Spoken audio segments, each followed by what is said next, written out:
जय श्री कृष्ण। संसार में जो भी कार्य प्रकृति के द्वारा हो रही है या किया जा रहा है, पर इंसान उसे खुद को कर्ता मान लेता है कि मैं इस कार्य को किया, जो कि इंसान खुद वो नहीं है। खुद प्रकृति का सारा मटेरियल्स उसके शरीर में लगाई गई है। जैसे 5 तत्व से सृष्टि का रचना हुआ है शरीर का, तो इसके अंदर सारा गुण तो प्रकृतिक वाला है। फिर भी हम प्रकृतिक से हट जाते हैं और हम अपने आप को कर्ता भाव को मान लेते हैं कि मैं ही इस कार्य को किया या मैं ही कर रहा हूं। संसार में जब मानव शरीर धारण करके आता है,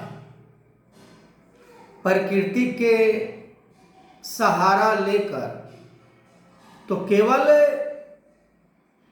वो अपने आप को उद्धार करने के लिए आता है, अपने जीवन को कल्याण करने के लिए आता है। पर उसको भ्रम हो जाता है कि मैं यहाँ आया हूँ संसार में कुछ यश प्राप्त करने के लिए। वो एक अलग से यश का डेफिनेशन को तैयार कर लेता है कि संसार में मैं धनवान हो जाऊं तो हमें यश प्राप्त हो जाएगा, हम बहुत ऊंचे डिग्रियां को हासिल कर लूं तो हमें यश प्राप्त हो जाएगा। कुछ ऐसे संसार में मैं कार्य कर दूं जिसके कारण यश प्राप्त हो जाएगा। पर यश और अपजस का जो बात आता है, यदि जीवन जिस कार्य के लिए परमात्मा ने प्रकृति के इशारा देकर इसे जब इस सृष्टि में भेजा, तो केवल परमात्मा को ही प्राप्त करने के लिए इस शरीर का उपयोग यदि किया जाए तो यश प्राप्त हो सकता है। संसार के जो भी पदार्थ को यदि प्राप्त करके, जो भी चीज को हम हासिल करके यश प्राप्त करना चाहते हैं, तो वो यश प्राप्त नहीं हो सकता है। यश तो तब प्राप्त होता है जब इसका मूल्य जो कर्तव्य है, मूल्य जो इसका मकसद है जीवन का, वो यदि कार्य इस शरीर से हो जाता है तो वास्तव में मनुष्य यश का पात्र बनता है, श्रेष्ठ कहलाने का हकदार बन जाता है। ऐसे संसार में देखा जाए तो बड़े बड़े धनवान जो कि वो जानते हैं कि हमें एक न एक दिन इन धन दौलत को छोड़कर हमें मृत्यु को प्राप्त होना है, फिर भी वो अपजस को अपने सर पर ढोते फिरते हैं। मान लेते हैं कि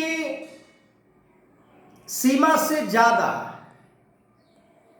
कैपेसिटी से ज्यादा यदि किसी व्यक्ति के पास धन वैभव हो जाए, जैसे उदाहरण स्वरूप किसी पशु या पक्षी को भोजन करने के लिए यदि हम देते हैं या कहीं पर भोजन करते हैं, तो उनके मन के अंदर वो संग्रह का भाव नहीं आता है।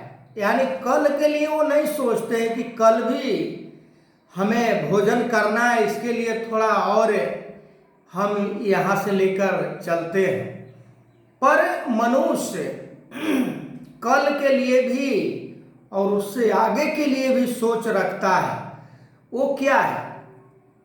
वो बहुत बड़ा एक पाप है, बहुत बड़ा लोभ है।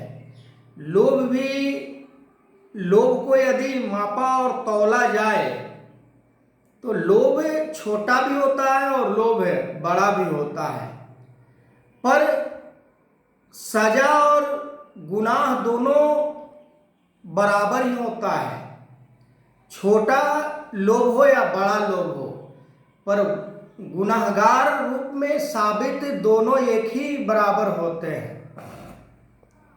तो यहाँ मनुष्य इस संसार में आया है तो यश कमाने के लिए आया है, यश का पात्र बने, अपयश का नहीं। ये संसार को प्राप्त चाहे जितना भी रूप से कर ले, यश नहीं प्राप्त हो सकता है। पर संसार में कुछ भी प्राप्त ना हो, यदि परमात्मा की प्राप्ति हो गई तो वास्तव में यश प्राप्त हो सकता है। तो आगे मैं इस वीडियो को कंटिन्यू करूंगा, तब तक के लिए जय श्री कृष्ण।